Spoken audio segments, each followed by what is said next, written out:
MAL, go. Thank you, Mark. I wanted to inform you that 2 weeks ago I attended 3 conference calls with members of the White House, Cecilia Muniz, and folks that are putting together this amnesty bill for Obama. How did you get into those calls? I had some folks in ICE, and they got me into them. All right, don't tell me anymore. Now go right ahead. Here's what I want to tell you, though. It was a series of 3. I took extensive notes, which I'd love to send to you. You don't need to send it to me. Write it up in an op-ed and send it to the Washington Times or Washington Examiner. Well, let me tell you what they said. What went on in the call is that the, quote, immigration groups, they called themselves the Task Force for New Americans. This was what Obama called them. But the immigration group said... Hold on, slow down. The Task Force for New Americans? New Americans, that's what it's called. And what the immigrant group said was that they did not want the American citizens and the president to get the wrong idea of this amnesty, that they are not interested in assimilating. They are interested in navigating. And their new call was, we want to navigate, not assimilate. And what they want to navigate is the benefits in this country. They have no intentions of becoming American citizens because they feel like their home country is somewhere else.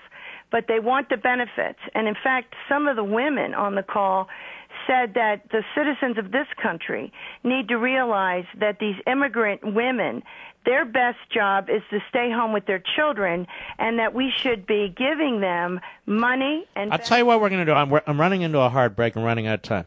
Mr. Producer, don't hang up. I would like this lady's name and phone number. We're going to talk to her. You're going to talk to her tomorrow and check her out a little bit further, and we may bring her back because, you know, if this is on the up and up, and I have no reason to doubt it, but folks, you got to understand, I'm here behind a microphone, and I don't know who's calling in. If this is on the up and up, I want to hear more of this tomorrow. So do not lose her name and number, and we'll call her tomorrow off air and see what's going on and possibly bring her back. Yesterday, you may recall, we had a call from a lady named Sue who was invited, apparently unbeknownst to the president's folks, to listen in on a discussion, a phone discussion, at a rally that was taking place of some sort about immigration. Sue, how are you? I'm very good, Mark. Thank you for having me on the show. Now, Sue, who can also be heard on WCBM on the weekends, I learned, Sue Payne. Sue, we don't have a lot of time, so go ahead and summarize what took place in that call. Well, what took place on the call was there was the Task Force on New Americans, which Obama established on November 21st. Remember when he went to Las Vegas, the media said he was signing an executive order for 5 million illegal aliens to become deferred. In reality, what he did was sign a memorandum that created the Task Force on New Americans, which was going to implement his amnesty bill for the 5 million illegals, which I believe is going to be more than that, Mark. I think he was planning, and on these conference calls it became clear that he's looking at 13 to 15 million to give protection and move them on to citizenship. What happened in the conference calls was there was a representative from 16, each of the members of his cabinet. So there were 16 representatives there. And Cecilia Muniz was on the first call. And they began to talk. Hold on now. And she is a top advisor to the president on this and a former senior official with LULAC. Go right ahead. Yes. Or La Raza. And she's chairing this task force. And so on the what became clear is that once these illegals come out of the shadows, so to speak, their communities that they're living in now are going to be redesignated as receiving communities. And what this task force is designed to do is to create a welcoming feeling among these receiving communities to bring in these immigrants, bring them out in the open, but the receiving communities will then soon morph into what was established an emerging immigrant community. And to do that, what they said was that we need to start looking at the immigrant as a seedling. And for the seedling to grow, the seedling needs to be in fertile soil. And the fertile soil... All right, let's hold on. We've got the seedling, the fertile soil in these new communities. Good Lord, this sounds like Plato's Republic. It sounds like Marxism. It sounds like Mao's China. But don't hang up, Sue. We'll be right back. seedlings and fertilizer, and then what? Well, eventually the seedlings will take over the host, and the immigrants will come out of the shadows, and what I got from the meetings was they would be pushing the citizens into the shadows.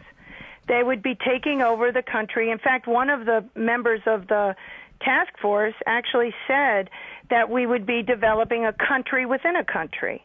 There was a couple of buzzwords that were really disturbing to hear. That was one of them.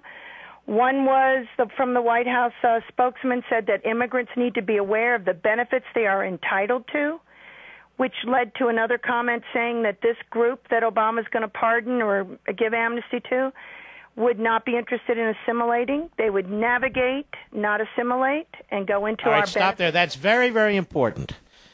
So these are officials in the White House talking about people not assimilating but navigating.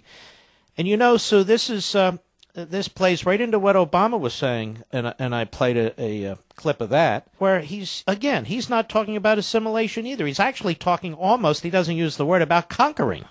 Did you get that impression? Oh, yes, especially when it became very clear the receiving communities would be morphing into the emergent immigrant communities. And there was also a couple other things that were very disturbing. One was that as soon as this decision is pushed through, these immigrants need to be treated as refugees. They need to be given cash. They need medical care. They need to use credit cards to pay for any documents that they need. And also, we need to convince state and local governments to cut these people no-interest loans with taxpayer dollars so they can then pay for their papers, as if we were funding our own destruction here. This is amazing. And what amazes me, Sue, is how this has progressed, how advanced this strategy is. Obviously, it's been in the works for years and years. It's just incredible. And if you hadn't been in on this phone call, we wouldn't even know about this. No, you wouldn't. It was a series of 3 calls. And, Mark, also, they said there was going to be a great deal of older immigrants in this batch, and that we needed to make sure that the receiving communities knew that the older or elderly unskilled can contribute to these receiving communities, and that the government should understand that immigrants need to age successfully. Immigrants in successful aging, and we need to get them into Social Security as soon as possible so that they can age successfully within their country, within a country. This is unbelievable what's going on inside this country, inside the gates of the White House, without any authority, without the knowledge of the American people. I feel like this is a completely surreptitious government. I feel like we're the ones who are in the shadows. I feel like we're the ones who are being cut out of the information flow. Like I say, this is no republic. I don't know what the hell this is. Now, Sue Payne of WCBM, hold on now. Are you posting this information anywhere? No, I haven't done it. Now, the WCBM program I do with Delegate Pat McDonough, who, Mark, is a godsend to the state of Maryland. He is the guy.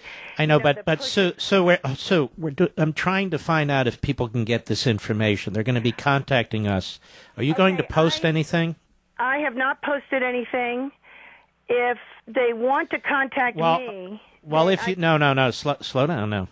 If you do post something, you'll let us know. Okay? I don't want 300,000 people trying to contact you. It would be much better if you guys post some information, the kind of things you just told me, so we can send people to a link. Yes, I agree with you. And also, Mark, in closing, I just want to say that what's scary about this vote that's going on right now about the Homeland Security and funding or defunding Obama's executive order is that they spoke in this call, Mark, about their willingness to leverage federal funds. And what I got from that was if this thing goes through and they fund Homeland Security, then all these cabinet offices will be willing to just leverage their funds. Yeah, it's very important that you and Pat McDonough write this up, get it up on a website, maybe at WCBM, and then you'll let Mr. Producer know, and we will link to it. Can you try and do that? Yeah, I'll try and do that and right. Get something to Richard. And I really appreciate you giving us the time to educate the citizens, because this is an insidious thing, Mark. Oh, it's stunning. Your information is crucial. I never heard all this before. All right, Sue, hang in there. Give my best to all my brothers and sisters at WCBM and my buddy Tom Marr, my man. Yes, I will. And thank you again, Mark. Bless your heart. All right, God bless you. Wow, do you believe this? Oh, so we shouldn't be surprised. It's not a question of being surprised. It's a question of being stunned at just how extensive these activities are, just how pervasive they are, going on in the shadows. This isn't our government. I don't know what the hell this is. The radicals are in control. Well, there you go.